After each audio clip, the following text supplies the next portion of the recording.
mean, there's still a lot of very hard questions to resolve. I mean, I'm here full of ideas and determination. I'm going to give it the very best try I possibly can. But there are difficult questions to resolve, and I think the most difficult thing is to make sure that the principles are clearly agreed and then very, very clearly expressed. And the trouble with this situation, as you all know after long experience of it, is that words matter. Every word matters. So it's very hard. I don't want to mislead people by saying anything else, but I think and I hope there's plenty of goodwill there, provided we can agree the principles and express them clearly. Well, obviously, shock and horror, as ever.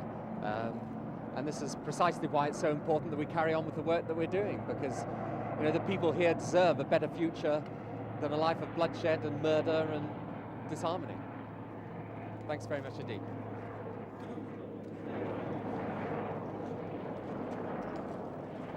We want to do business with the Unionists. We want to extend the hand of friendship with them and to them, but it has to be on the basis of equality. We have rights, and those who we represent are not going to settle for any less, and our entitlement in the nationalist position is very, very modest, and the positions we're putting are absolutely legitimate.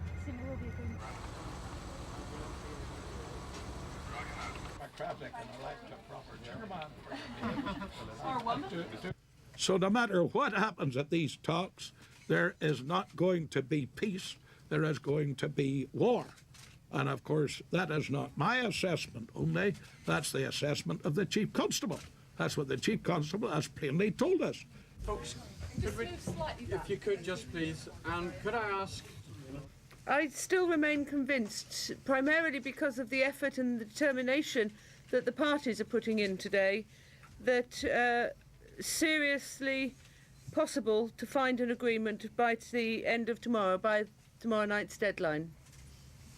As I'm sure others have said to you, no one should underestimate the difficulty of the decisions that are still to be taken, but equally you shouldn't underestimate the determination not only of your desire to go home, but the desire of the parties in there to find an accommodation. I'm not here because the Prime Minister is here. I made it clear I'm not to be. I'm trying to maneuver my way through this. Yes. Keep back, please. Okay. Mind the ground. Keep back, please. Oh, God. Sorry, just got the delegation. No.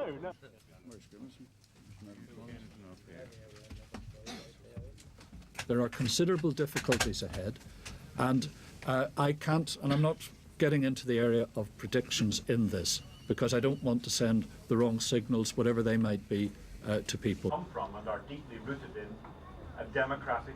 I think with regard to the personalities you mentioned, the big question is, will they accept partition?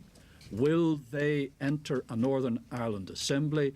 Will they say to the people of Ireland that the war is over, that they're going to accept the democratic path and start to deal with all the consequences of the violence that they've been part of for the last 25 years?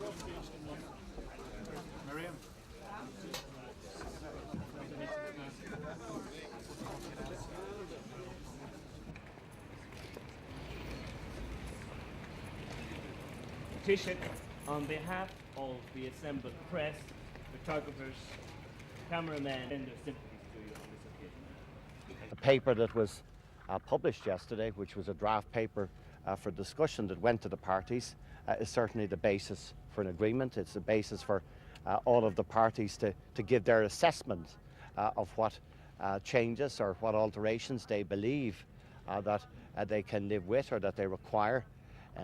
We're here to listen to that. My colleagues all day have been listening to that in meetings last night. I hope that providing we can have a new changes and a new society and where things are different than before. Thank you very much. Thank you.